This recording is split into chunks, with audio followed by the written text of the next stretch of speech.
مرتين ينقلب إليك البصر خاسئا وهو حسير ولقد زينا السماء الدنيا بمصابيح وجعلناها رجوما للشياطين وأعددنا لهم عذاب السعير وللذين كفروا بربهم عذاب جهنم وبئس المصير إذا ألقوا فيها سمعوا لها شهيقا وهي تفور تكاد تميز من الغيظ كلما ألقي فيها فوج سألهم خزنتها ألم يأتكم نذير قالوا بلى قد جاءنا نذير فكذبنا وقلنا ما نزل الله من شيء إن أنتم إلا في ضلال كبير وقالوا لو كنا نسمع أو نعقل ما كنا في أصحاب السعير فاعترفوا بذنبهم فسحقا لأصحاب السعير إن الذين يخشون ربهم بالغيب لهم مغفرة وأجر كبير وأسروا قولكم أو اجهروا به إنه عليم بذات الصدور ألا يعلم من خلق وهو اللطيف الخبير هو الذي جعل لكم الأرض ذلولا فامشوا في مناكبها وكلوا من رزقه وإليه النشور أأمنتم من في السماء أن يخسف بكم الأرض فإذا هي تمور أم أمنتم من في السماء أن يرسل عليكم حاصبا فستعلمون كيف نذير وَلَقَدْ كَذَّبَ الَّذِينَ مِن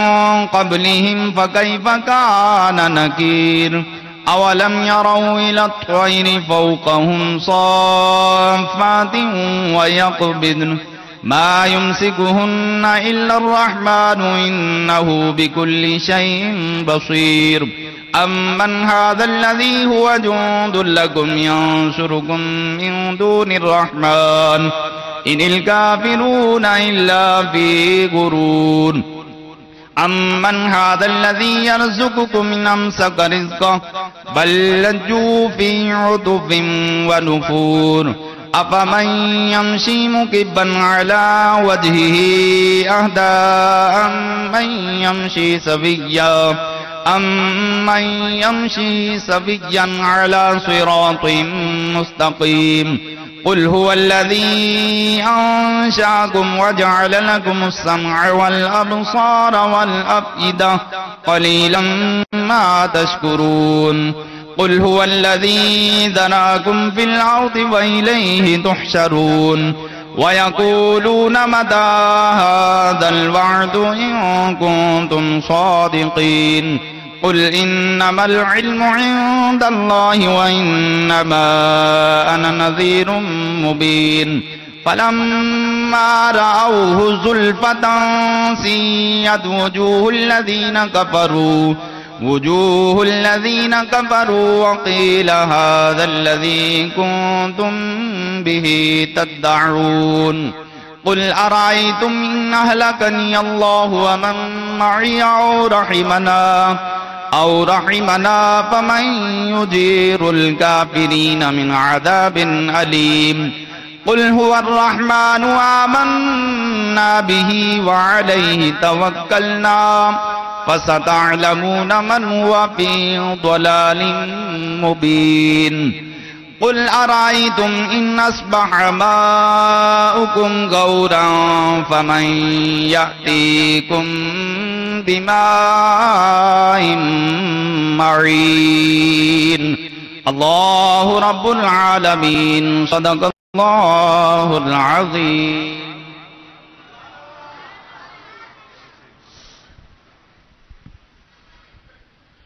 صلو علی الحبیب صلی اللہ تعالی علی محمد صلی اللہ علیہ وسلم. محبت سے درود پاک. صلی اللہ علیک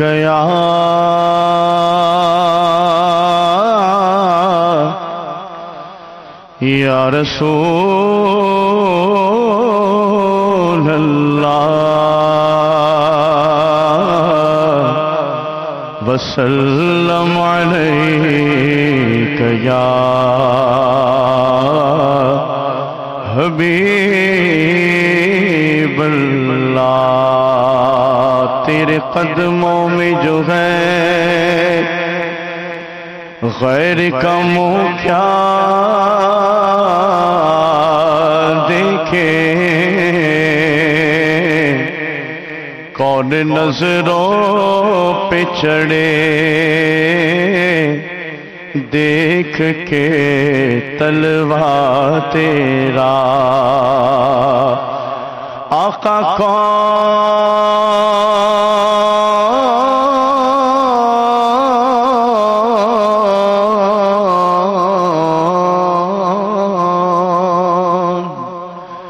نظروں پہ چڑھے دیکھ کے تلوا تیرا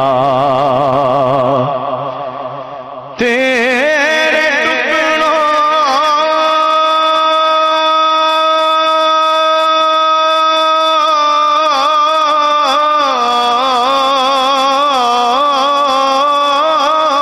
پہ پلے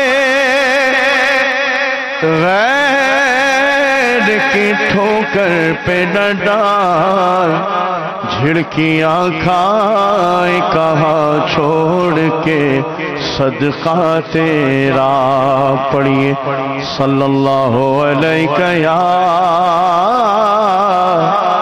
رسول اللہ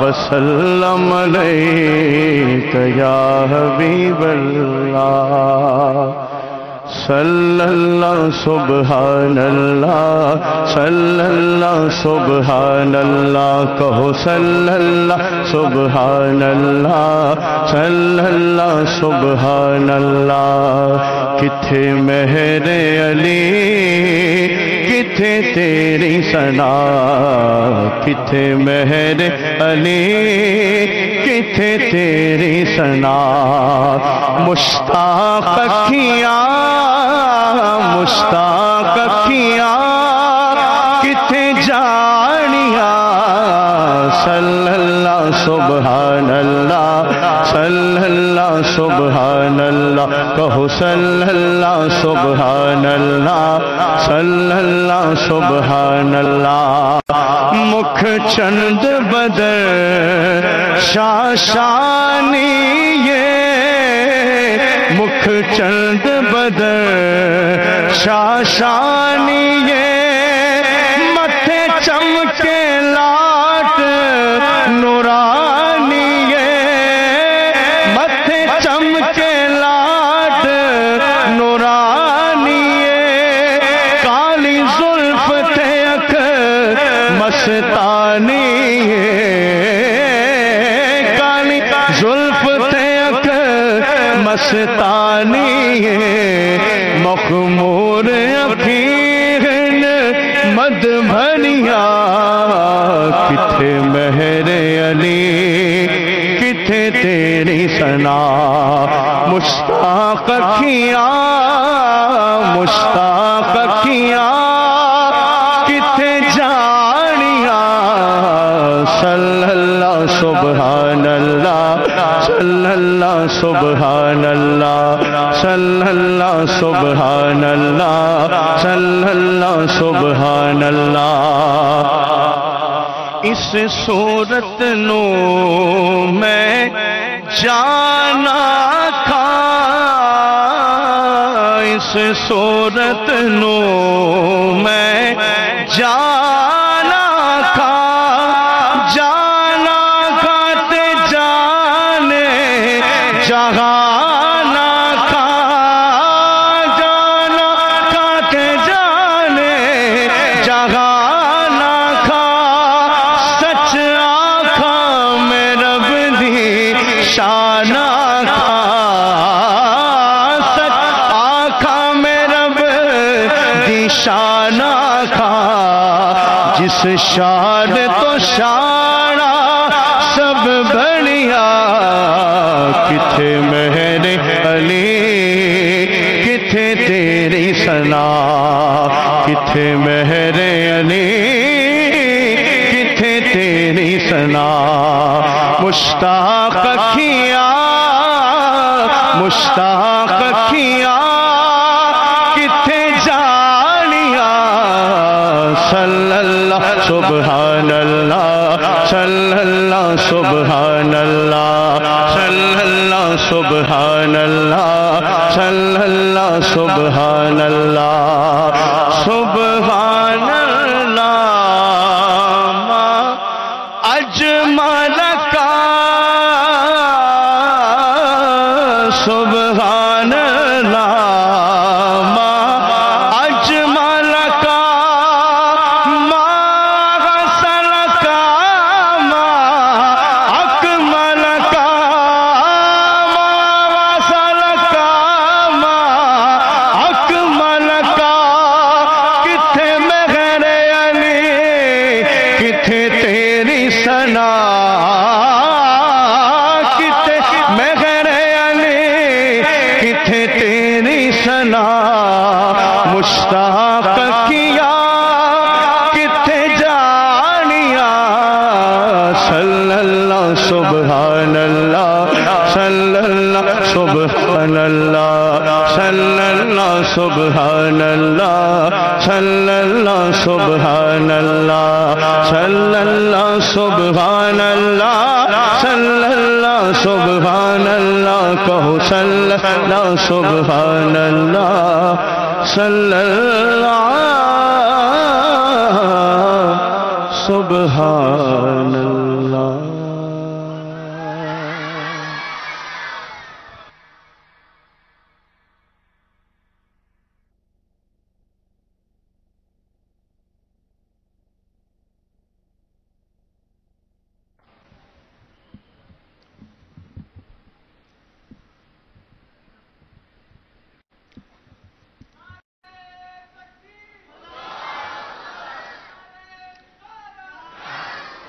الحمدللہ رب العالمین والصلاة والسلام على سید المرسلین اما بعد فاعوذ باللہ من الشیطان الرجیم بسم اللہ الرحمن الرحیم پڑھیے الصلاة والسلام علیک یا رسول اللہ وعلى آلک واصحابک یا حبیب اللہ الصلاة والسلام علیک یا نبی اللہ وعلى آلک واصحابک یا نور اللہ نویت سنت الاعتکاف میٹھے میٹھے اسلامی بھائیوں اور مدنی چینل کے ناظرین الحمدللہ عز و جل ہر شب جمعہ جمعرات کی رات دعوت اسلامی کے ملک اور بیرون ملک میں ہزاروں کی تعداد میں ہفتہ وار اجتماع کا سلسلہ ہوتا ہے آج ایک بہت بڑی خوشخبری یہاں کی کابینہ باب المدینہ کراچی کے علاقے عبداللہ گوٹ جو کہ قائد آباد کا علاقہ ہے یہاں کے اسلامی بھائیوں کے لیے ایک بہت بڑی خوشخبری یہ ہے کہ آج سے جامع مسجد عثمانیہ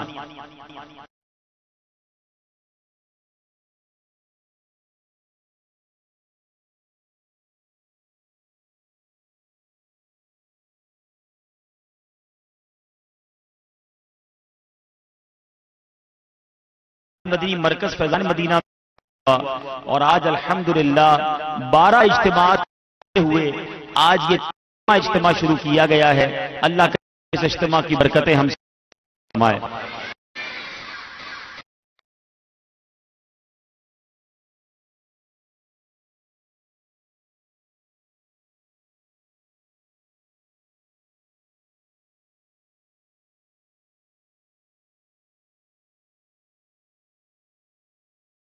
میں اس پوری کابینہ میں اسلامی کو مزید ترقیاں عطا فرمائے اور ہم سب کر سنت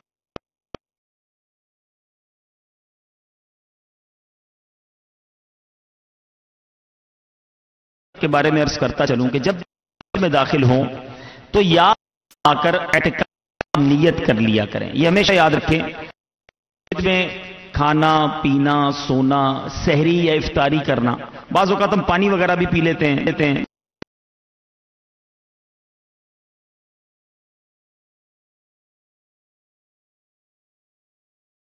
دیگر عبادتوں کے ساتھ ساتھ آپ کو انشاءاللہ کا ثواب بھی ملے گا اور ضمن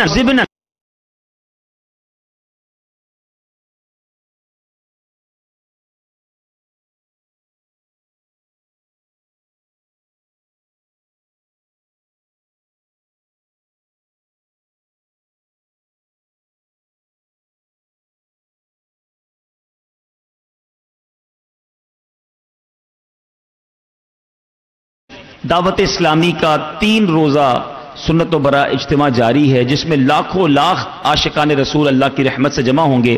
تو اب سے کچھ ہی دیر کے بعد جو مدنی چینل پر براہ راست بیان ہوگا بنگلہ دیش کے اجتماع کے لیے دعوت اسلامی کی مرکزی مجلس شورا کے نگران حاجی محمد عمران اتاری مدد اللہ العالی سنت و برا بیان مدنی چینل پر براہ راست فرمائیں گے. ہم یہاں جو عبداللہ گوٹ سے جو سنت و برا اجتماع ہے یہ جاری رہے گا، لیکن مدنی چینل کے ناظرین کچھ دیر کے بعد انشاءاللہ نگران شورا کا وہ سنت و برا بیان سنیں گے جو ڈھاکہ اجتماع میں دکھایا جائے گا، اور آپ مدنی چینل پر وہ مناظر بھی دیکھ سکیں گے. درود پاک پڑھنے کے بے شمار فضائل و برکات ہیں. حضرت سیدنا عبدالعزیز دباغ رحمت اللہ تعالی علیہ فرماتے ہیں، اس میں کوئی شبہ نہیں کہ نبی اکرم صلی اللہ تعالی علیہ وآلہ وسلم پر درود پاک پڑھنا تمام اعمال سے افضل ہے. یہ ان ملائکہ کا ذکر ہے جو اطراف جنت میں رہتے ہیں. ایسے اللہ کے فرشتے ہیں جو جنت کے اطراف میں جنت کے قریب رہتے ہیں. فرماتے ہیں جب وہ نبی کریم صلی اللہ تعالی علیہ وآلہ وسلم کی ذات گرامی پر درود پاک پڑھتے ہیں تو اس کی برکت سے جنت کشادہ ہو جاتی ہے. کیا پیاری بات ہے. میرے آقا پر درود پڑھنا کمال کا وظیفہ ہے، جنت بھی کشادہ ہو جاتی ہے. تو اے درود پڑھنے والوں انشاءاللہ سرکار کے غلاموں کے لیے بنی ہے جنت. حورو قصور و غلماں منکر کو نہ ملیں گے، اور کیسا حسین منظر ہوگا عبید جس دم عطار لے کے ہم کو جب خلد میں چلیں گے. تو جنت تو میرے آقا کے غلاموں کے لیے بنی ہے نا. اعلیٰ حضرت امام اہل سنت لکھتے ہیں نا، جائیں نہ جب تک غلام خلد ہے سب پر حرام. جائیں نہ جب تک غلام خلد ہے سب پر حرام. ملک تو ہے آپ کا تم پہ کروڑوں درود. بڑا خوبصورت، یہ یوں سمجھیے ایک بڑی پیاری بشارت بھی ہے غلاموں کے لیے، ایک فضیلت بھی ہے. قیامت کے دن احادیث سے یہ مضمون ملتا ہے کہ جب تک نبی پاک علیہ الصلوۃ والسلام کی امت جنت میں داخل نہ ہوگی کسی اور امت کو داخلہ نہیں ملے گا. کیونکہ ہمارے آقا مالک جنت ہے نا، نبی پاک کے صدقے تو جنت کا دروازہ کھلنا ہے، پیارے آقا نے شفاعت کا دروازہ کھولنا ہے. تو بڑی خوبصورت بات، میں آپ کو ایک ادب بھی بتاتا چلوں، اس سے بات سمجھنا بڑا آسان ہو جائے گا. سرکار علیہ الصلوۃ والسلام کی امت، ہم جو امت ہیں سب سے آخر میں آئے. ساری امتیں پہلے آ گئیں، ہم سب سے آخر میں آئے. علماء اس پر بھی بڑی پیاری بحث کرتے ہیں کہ اس کی وجہ کیا ہے. پیارے آقا علیہ الصلوۃ والسلام خاتم النبیین، میرے آقا کے بعد اب کسی اور نبی نے نہیں آنا، مگر اس امت کا آخر میں آنا، اللہ اکبر، یہ بھی رب کی عطا ہے. فرمایا پچھلی امتوں کے عیب ہمیں قرآن کے ذریعے پتا چلے، ان کے جرم پتا چلے، ان کی خطائیں پتا چلی، لیکن ہمارے عیبوں پر کوئی اور امت مطلع نہ ہو، ہمارے عیب چھپے رہیں. اس لیے یہ امت آخری امت ہے. محبوب کی امت کا گویا پردہ رکھنا. آنے میں امت آخری ہے، مگر قیامت کے دن جب حساب کتاب کا معاملہ شروع ہوگا تو سب سے پہلے سرکار کی امت کا حساب شروع کیا جائے گا.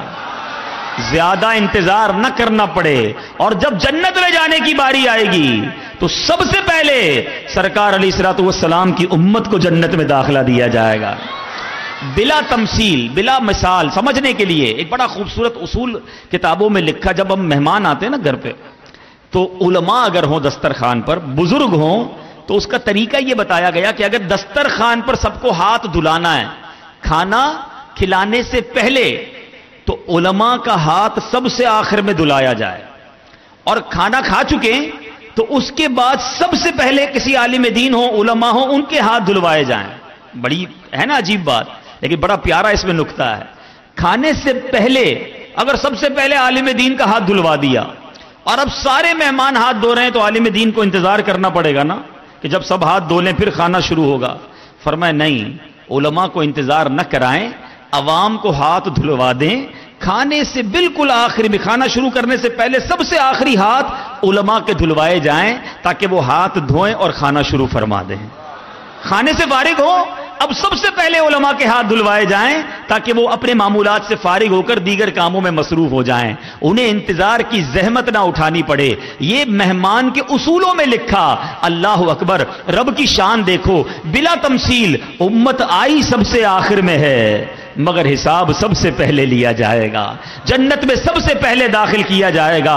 جبھی تو ہم کہتے ہیں نا کہ اے امتی تیری قسمت میں لاکھوں سلام کہ تمہیں کیسے نبی پاک علیہ الصلوۃ والسلام کا دامن کرم مل گیا. اللہ تبارک و تعالی ہمیں سرکار علیہ الصلوۃ والسلام سے سچی محبت کرنا نصیب فرمائے. اتنی بڑی نعمت مجھے اور آپ کو ملی ہے کہ ہمیں نبی پاک علیہ الصلوۃ والسلام کا امتی بنا دیا گیا.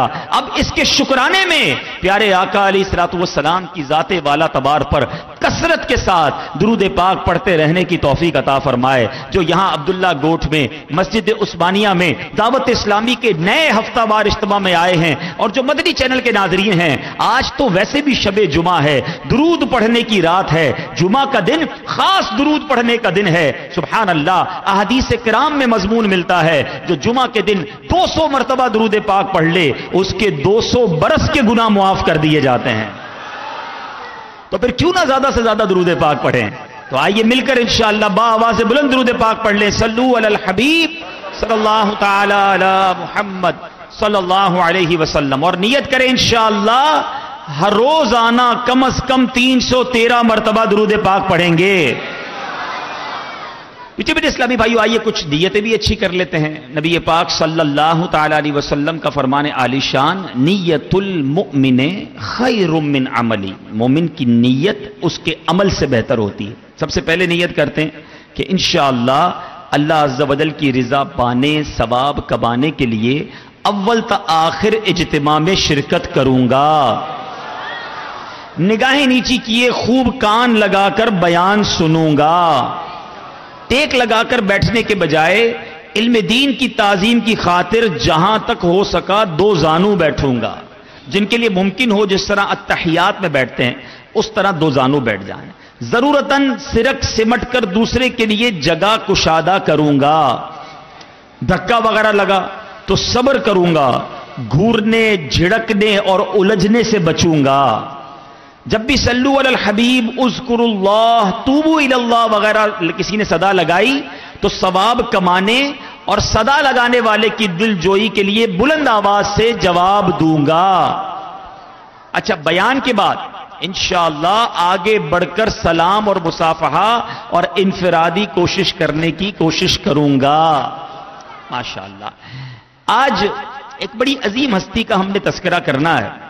وہ ہستی ایسی ہیں کہ میں نہیں سمجھتا کہ ساری دنیا میں اگر کوئی کلمہ پڑھنے والا، ایک کوئی مسلمان رہتا ہے وہ ان کو نہ جانتا ہو.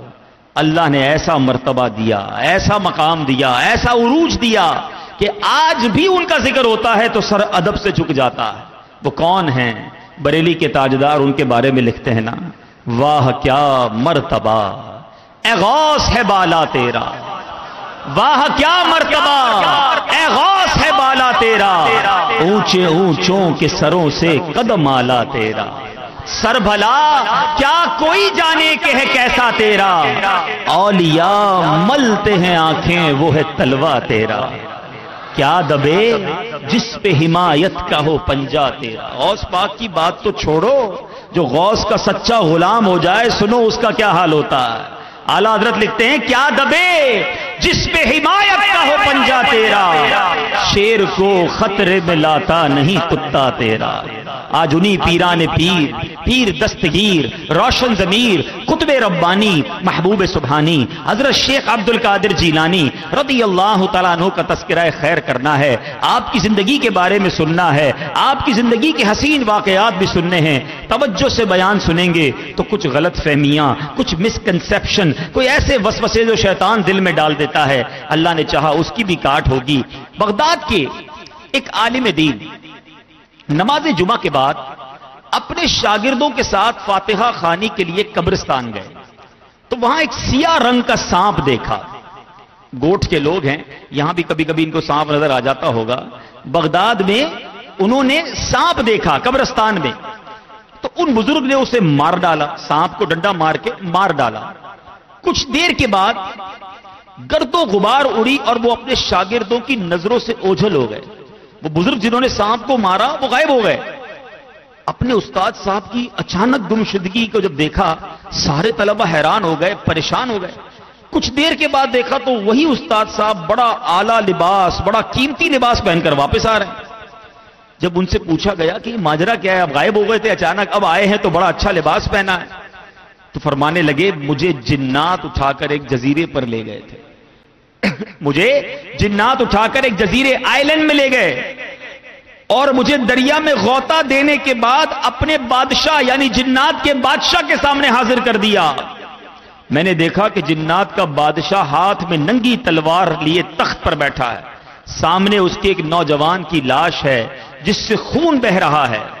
میں نے جنات کے بادشاہ نے میرے بارے میں پوچھا تو اسے بتایا گیا یہی وہ شخص ہے جس نے اس کو قتل کیا۔ اب بادشاہ غضبناک ہوا اور کہا کہ اس نے تیرا کوئی نقصان نہیں کیا، تو نے کیوں اس کو قتل کیا؟ تو بزرگ کہتے ہیں میں نے کہا کہ میں نے کہاں نوجوان کو قتل کیا، اب خامہ خواہی مجھ پر الزام لگا رہے ہیں۔ خادموں نے کہا کہ اس نوجوان کے قتل کا، آپ کے قاتل ہونے کا ثبوت یہ ہے کہ آپ کے ڈنڈے پر، آپ کے عصا پر خون لگا ہوا ہے۔ تو بزرگ کہتے ہیں میں نے کہا میں نے تو سانپ مارا ہے، اس ڈنڈے سے مارا ہے مگر سانپ کو مارا ہے۔ تو بادشاہ نے کہا جس سانپ کو تو نے مارا تھا وہ میرا ہی بیٹا تھا۔ جنات جو ہیں وہ سانپوں کی شکل میں بھی ہوتے ہیں۔ بادشاہ نے قاضی سے کہا کہ یہ شخص اقرار کر رہا ہے قتل کا، فیصلہ سنائیے۔ سنتے ہی قاضی نے میرے قتل کا حکم جاری کر دیا۔ فیصلہ کر دیا گیا کہ ان بزرگ کو اب مار دیا جائے گا، قتل کر دیا جائے گا۔ اب جنات کا بادشاہ تلوار لے کر میری طرف وار کرنے والا تھا۔ اللہ کے اس نیک بندے نے کیا کیا؟ کہتے اس مشکل گھڑی میں نے محبوب سبحانی حضرت شیخ عبد القادر جیلانی رضی اللہ تعالی عنہ کو مدد کے لیے پکارا۔ اس وقت ایک نورانی چہرے والا شخص نمودار ہوا اور بادشاہ سے کہنے لگا اس عالم دین کو قتل نہ کرو، یہ غوث اعظم کا مرید ہے۔ اگر غوث پاک نے تم سے قتل کے بارے میں پوچھ لیا تو کیا جواب دو گے؟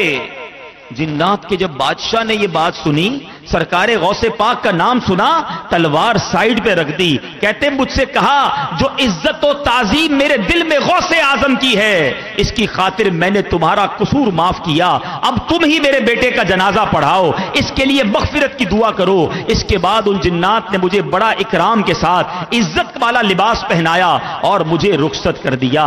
اللہ اکبر! اے میرے میٹھے اسلامی بھائیوں، یہ واقعہ ہم نے پڑھا، کتابوں میں لکھا۔ ہمارے غوث اعظم وہ ہیں جو غوث الثقلین بھی ہیں۔ یاد رہے ثقلین کہتے ہیں جنات اور انسان کی جمع کو۔ غوث اعظم کو اللہ نے مرتبہ یہ دیا کہ آپ اللہ کے بندوں میں بھی غوث کا مرتبہ رکھتے ہیں اور جنات بھی آپ کا بڑا ادب رکھتے ہیں۔ اے میرے میٹھے اسلامی بھائیوں، شاعر لکھتے ہیں نا، تھر تھراتے ہیں سبھی جنات تیرے نام سے، تھر تھراتے ہیں سبھی جنات تیرے نام سے، ہے تیرا وہ دبدبا یا غوث اعظم۔ تھر تھراتے ہیں سبھی جنات تیرے نام سے، ہے وہ اعلیٰ مرتبہ یا غوث اعظم دستگیر یا شہ جیلا یا شہ جیلا مدد کر یا شہ جیلا یا شہ جیلا۔ ایک واقعہ نہیں ہے، آپ کتابوں کو پڑھیں تو غوث اعظم رضی اللہ تعالی عنہ کب کہاں کیسے مدد کو آئے، ایسے ایسے واقعات ہیں کہ پڑھتے جائیں اور ایمان تازہ کرتے جائیں۔ ایک شخص جس کے والد کا انتقال ہو گیا تھا، وہ کہتے ہیں کہ اس نے غوث اعظم رضی اللہ عنہ کی خدمت میں حاضر ہو کر عرض کی، گزشتہ رات خواب میں میں نے اپنے والد کو دیکھا، وہ عذاب میں مبتلا ہیں۔ میرے والد نے مجھے خواب میں بتایا کہ بیٹا مجھے عذاب قبر میں مبتلا کر دیا گیا ہے، تم غوث اعظم کے پاس جاؤ اور میرے لیے مغفرت کی دعا کرواؤ۔ غوث پاک فرماتے ہیں اس بیٹے سے، کیا تمہارے والد کبھی میرے مدرسے کے سامنے سے گزرے تھے؟ اس شخص نے جواب دیا، جی ہاں۔ یہ سن کر آپ نے خاموشی اختیار کر لی، پھر وہ شخص اپنے گھر چلا گیا۔ رات کو جب واپس سویا، واپس خواب میں والد تشریف لائے، بڑے خوش و خرم تھے، سبز لباس پہنا ہوا تھا، فرما رہے تھے غوث پاک کی دعا کی برکت سے میرا عذاب دور کر دیا گیا ہے، انہی کے فیض سے مجھے یہ لباس پہنایا گیا ہے۔ بیٹا میں تمہیں ہدایت کرتا ہوں کہ ان کی خدمت میں حاضری اپنے لیے لازم کر لے۔ اس شخص نے یہ واقعہ پھر جا کر غوث اعظم کو سنایا کہ رات والد خواب میں تشریف لائے، بڑے خوش و خرم تھے۔ اللہ اکبر، اللہ نے دیکھو ہمارے غوث اعظم کو کیسا مرتبہ عطا فرمایا۔ پیران پیر فرماتے ہیں، خدا کی قسم مجھ سے یہ وعدہ کیا گیا ہے جو کوئی بھی میرے مدرسے سے گزر جائے گا اس کے عذاب میں تخفیف کر دی جائے گی۔ مل گیا مجھ کو غوث کا دامن، فضل رب کریم سے روشن، میری تقدیر کا ستارہ ہے، واہ کیا بات غوث اعظم کی۔ غوث رنج و علم مٹاتے ہیں، اس کو سینے سے بھی لگاتے ہیں، آ گیا جو بھی غم کا مارا ہے، واہ کیا بات غوث اعظم کی۔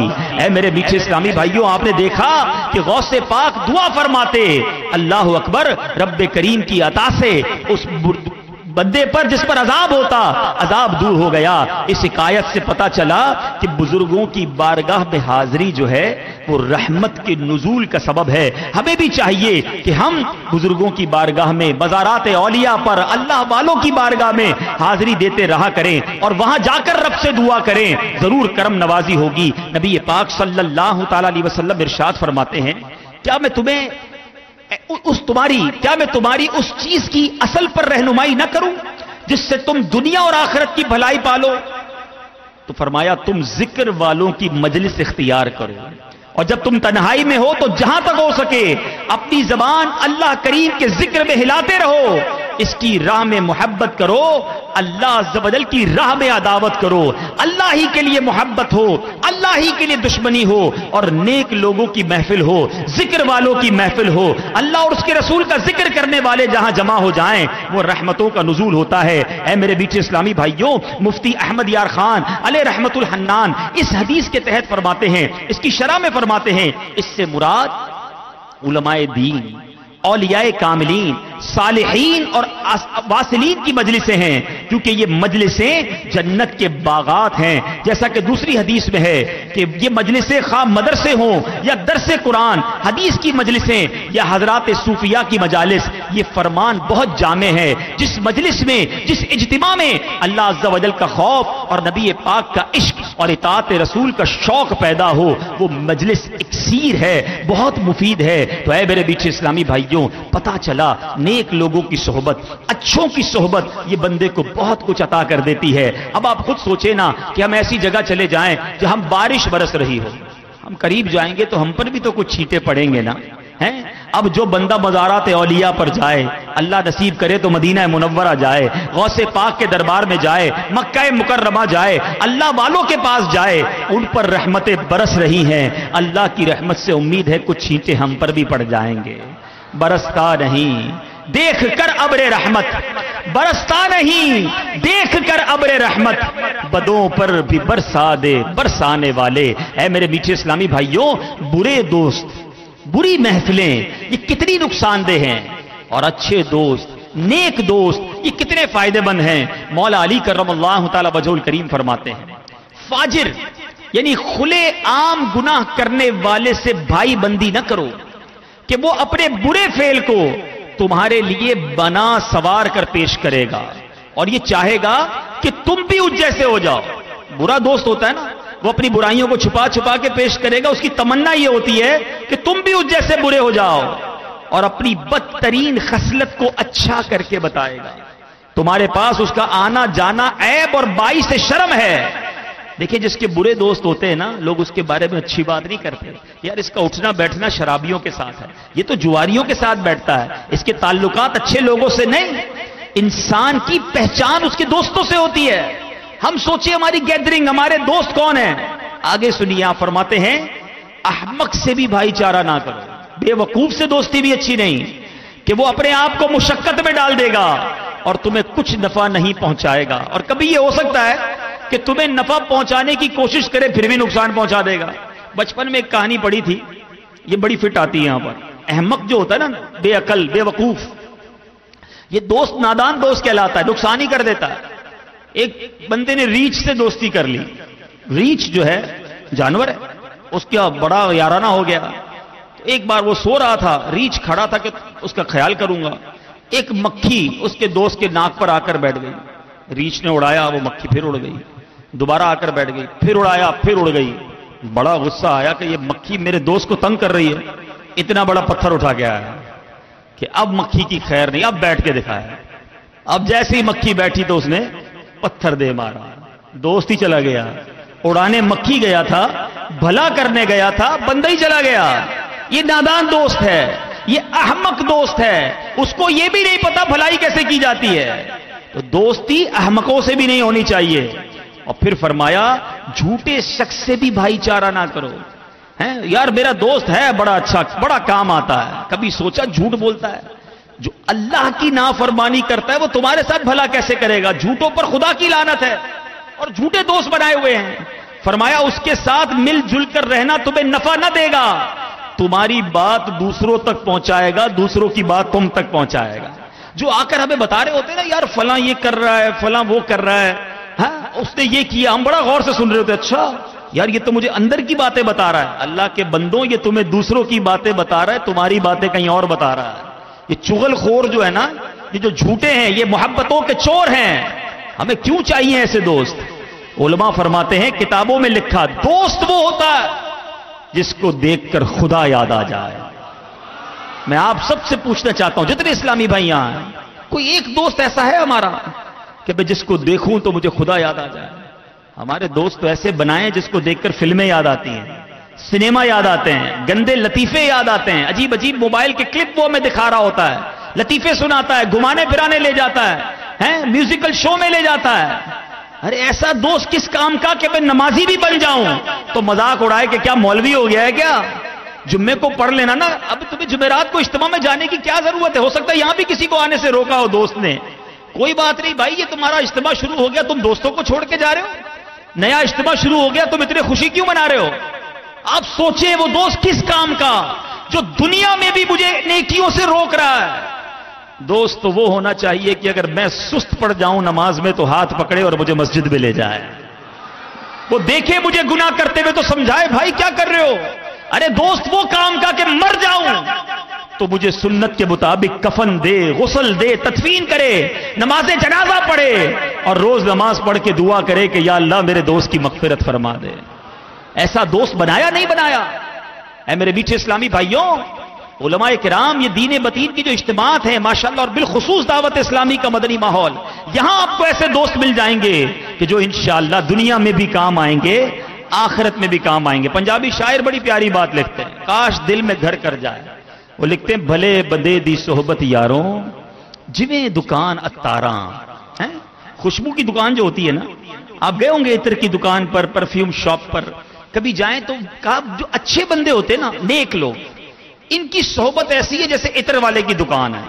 آپ سودا بھاوے لئیے نہ لئیے, بلے آن ہزاراں, پیسے خرچ کرے نہ کریں, عطر خریدے نہ خریدیں, خوشبو فری میں آ جاتی ہے, بلکہ کچھ سیمپل بھی لگا دیتا ہے. بندہ گھر جا کے بھی سونگ رہا ہوتا ہے یار عطر بہت اچھا ہے, پیسے 1 روپیہ خرچ نہیں ہوا, فائدہ. اور فرمایا برے بندے دی صحبت یاروں جویں دکان لوہاراں. لوہار کی دکان دیکھیے جب چنگاریاں اڑ رہی ہوتی ہیں, کہتے ہیں برے بندے دی صحبت یاروں جویں دکان لوہاراں, کپڑے پاویں کچھ کچھ پئیے, چنگا پین ہزاراں، اپنے کپڑے کتنے بھی بچا لو، گھر جاتے ہیں تو کپڑوں سے بدبو بھی آ رہی ہوتی ہے، ایک آدھی چنگاری سوراخ بھی کر چکی ہوتی ہے۔ ہم کہتے ہیں میں شراب نہیں پیتا، میں جوا نہیں کھیلتا، دوست پیتے بیٹھتا ہوں ان کے ساتھ، جو برے دوست اپنائے ہوئے نا ان کی یہ جواب ہوتا ہے۔ میں تاش نہیں کھیلتا، دوست رات کو کھیلتے ہیں، کیا کروں بیٹھنا پڑتا ہے۔ نہیں میں نشہ نہیں کرتا، وہ کرتے ہیں، میں تو ویسی سگریٹ پی رہا ہوتا ہوں ان کے ساتھ بیٹھ کر۔ سوچئے آپ، یہ برے بندے کی صحبت ہی بندے کو برا بناتی ہے۔ آپ اس کے ساتھ بیٹھے جس پر رب کی لعنت برس رہی ہے، اور آپ کہتے ہیں بیٹھا ہوں۔ ارے کہیں آگ لگی ہو تو برابر میں جا کر بیٹھو گے؟ آپ کہیں گے برابر کمرے میں آگ لگی نا، میرے کمرے میں تھوڑی ہے، بلڈنگ خالی کر دیتے ہیں لوگ، نہیں نہیں بھائی ہمارے گھر میں نہ گھس جائے۔ لیکن یہ جہنم کی آگ لگی ہوئی ہے، لعنت برس رہی ہے، اللہ کی نافرمانی ہو رہی ہے، اور آپ اس کے ساتھ بیٹھے۔ نیک لوگوں کے ساتھ بیٹھے نہ بھی کچھ سیکھ پائیں گے، جو ان پر برس رہا ہوگا تمہیں بھی مل جائے گا، خالی نہیں لوٹو گے۔ بڑی خوبصورت حدیث پاک ہے، اللہ تبارک و تعالیٰ کے کچھ فرشتے، حدیث کا مضمون ہے، رب عز و جل کے کچھ فرشتے ہیں جن کو اللہ تعالیٰ نے زمین کی سیر کے لیے، ان کی ڈیوٹی یہی ہے، پوری دنیا کی سیر کرتے رہتے ہیں، جہاں اللہ اور اس کے رسول کا ذکر دیکھتے وہاں جمع ہو جاتے ہیں، اور اس پوری محفل کو اپنے پروں سے ڈھانپ لیتے ہیں۔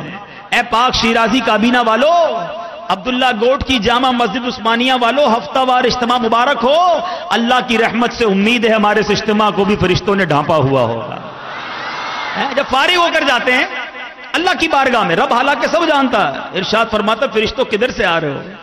عرض کرتے مولا ایک جگہ تیرے بندے تجھے یاد کر رہے تھے، تیرا ذکر کر رہے تھے۔ اچھا فرشتوں یہ بتاؤ کیا مانگ رہے تھے؟ یا اللہ جنت مانگ رہے تھے۔ فرشتوں جنت دیکھی ہے؟ عرض کرتے مولا جنت دیکھی نہیں۔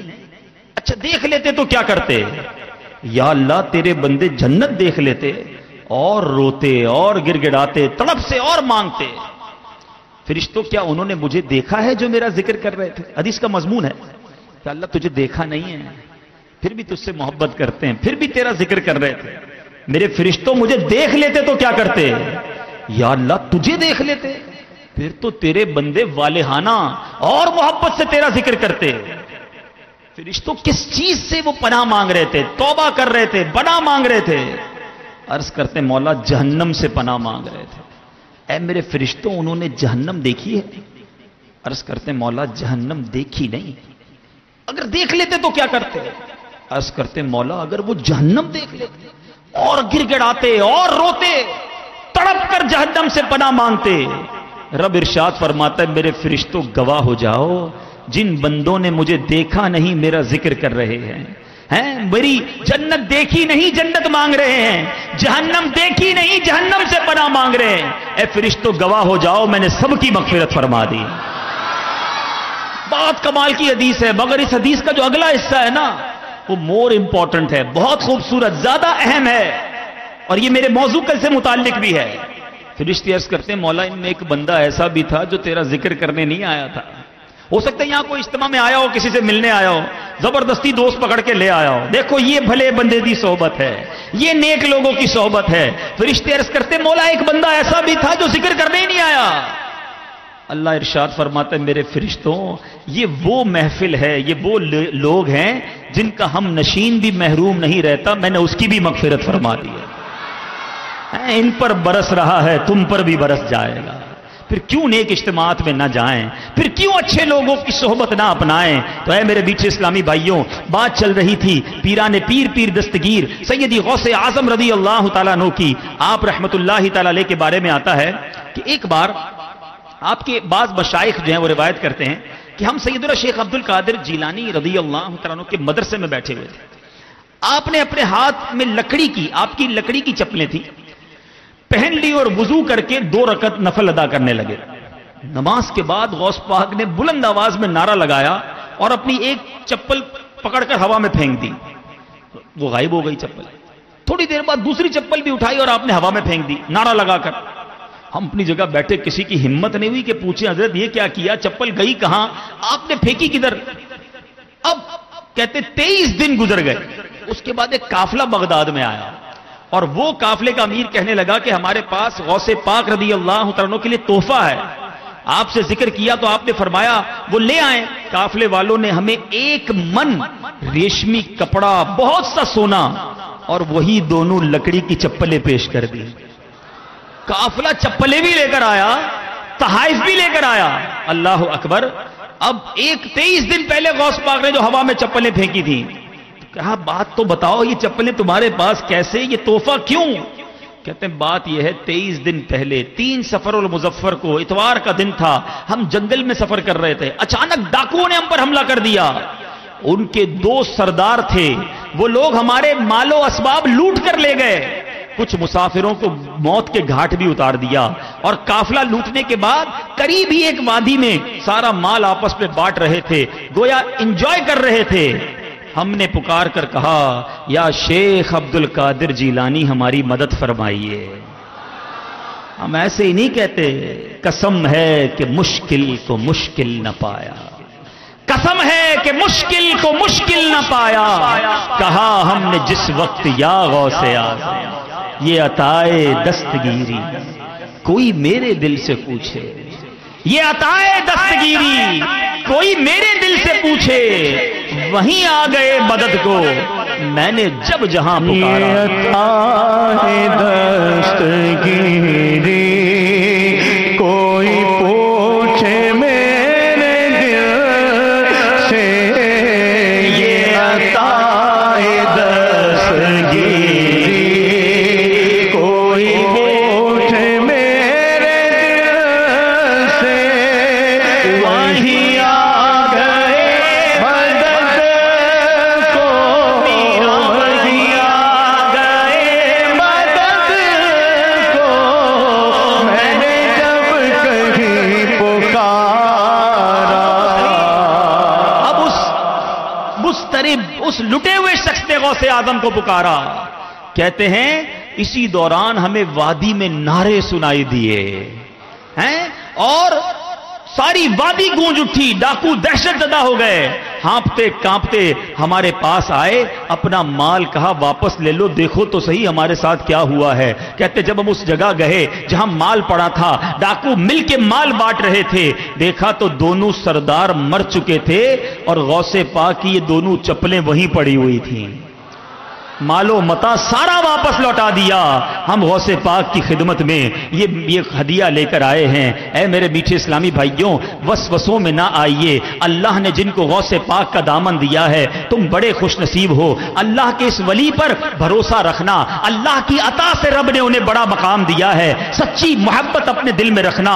وسوسے شیطان کی طرف سے ہیں، غوث اعظم ضرور مدد فرماتے ہیں، اور ہمارا عقیدہ یہ ہے کہ وہ اللہ کی عطا سے مدد فرماتے ہیں. یہ مرتبہ انہیں رب نے عطا فرمایا ہے. اللہ اپنے بندوں کو جیسی چاہے طاقت عطا فرمائے، یہ رب کی شان ہے. تو ہم کیوں نہ جھوم جھوم کر کہیں ہمارا بھی بیڑا لگا دو کنارے، ہمارا بھی بیڑا لگا دو کنارے،